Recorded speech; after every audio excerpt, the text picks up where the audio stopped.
Hey, Drama One.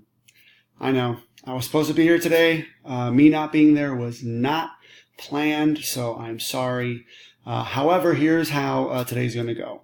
All right, seventh graders, everything is pretty much the same for you. You guys aren't even worrying at all.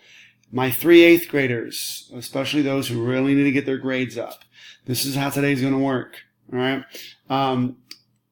I already submitted grades because they're due by the time you're watching this, in about an hour and a half. However, I have talked with the lady in the office, and she says that I can change grades all the way up until Friday. So I can submit them, they get an idea of what you have, and then I can change them as early as tomorrow. So eighth graders, you guys will be going tomorrow. Really, everybody will be going tomorrow on Thursday. We have plenty of time on Thursday to get through we have like 6 groups. So you guys have an extra day to rehearse, and that's a good thing. Make sure you guys use the day wisely. All right. Other than that, be good, stay in the room, and practice well. Bye.